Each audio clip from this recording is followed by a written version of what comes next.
Сәлеметсіңдер ме балалар? Қазақ тілі сабағына қош келдіңдер. Бүгінгі сабағымыздың тақырыбы сөз және оның мағынасы.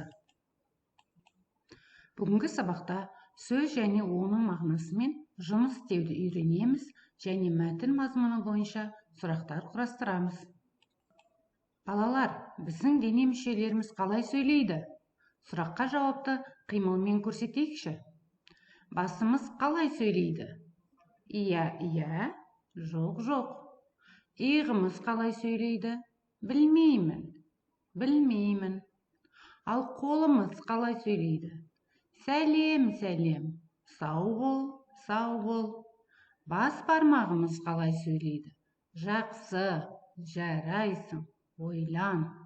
Аяқтарымыз қалай сөйлейді? Топ. Сөз, заттың аты, яғни суреттегі заттардың атын атайық. Ту, елтаңба, тау, мұғалім, аспазшы. Бұл сөздер заттың атын білдіреді. Бұл сөздерге кім не, кімдер нелер деген сұрақтар қоямыз. Заттың қимылын білдіретін сөздерге назар аударайық. Жүгір, отыр, жаз, отыр. Бұлар да сөздер.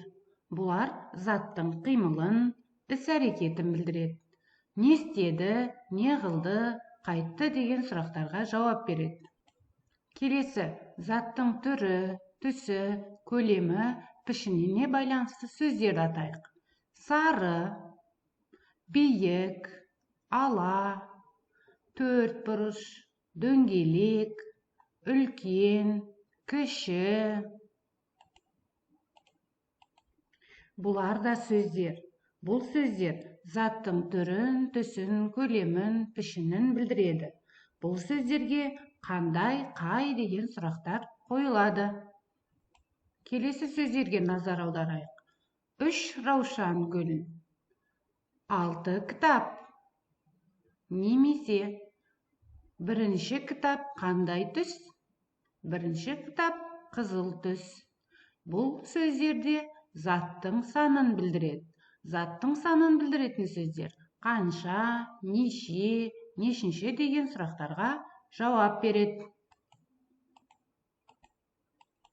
Балалар, сөз дегеніміз заттардың түрлеріне қарай түрлі атаулары болады. Ал балалар, олай болса біз дәптермен жұмыс жасайық. Дәптерімізді ашамыз. Бүгінгі күнді жазамыз. Қаңтардың 9-ы сынып жұмысы.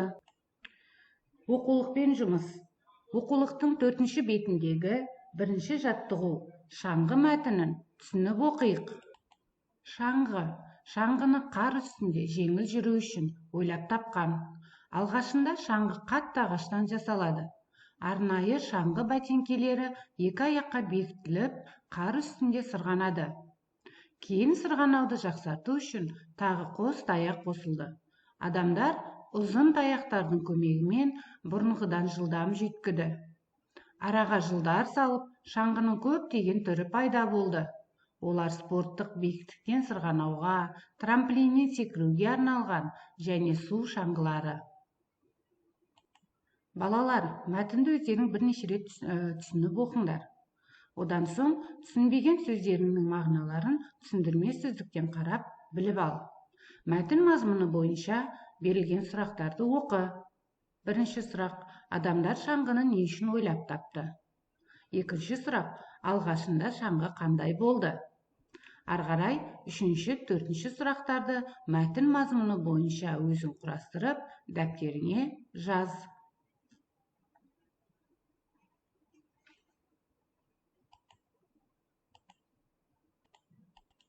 Балалар, келесі тапсырма: адасқан сөздер. Сөйлемдегі сөздердің орны ауысқан. Сендер сөйлемдегі сөздердің орнын дұрыс белгілеп, байланыстырып, дәптерімізге көркем қатесіз етіп көшіріп жазамыз. Балалар, суретке мұқият қарайықшы. Мына спортшы спорттың қай түрімен шұғылданып жүр деп ойлайсың?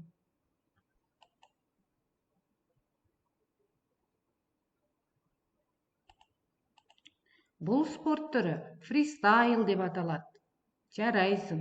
Спортшы шаңғымен түрлі акробатикалық іс-әрекеттерді орындайтын спорт ойыны болып табылады. Балалар, фристайл шаңғы спорт туралы қосымша ақпаратты өзің іздестіріп қара. Және де дәптеріңе шаңғы спортының қандай түрлері бар? Шаңғымен жаттыққанда қандай ережелерді сақтау керек? Осы сұрақтарға жауапты жаз. Бүгінгі сабағымыз аяқталды. Қош, сау болыңдар. Назарларыңа рахмет.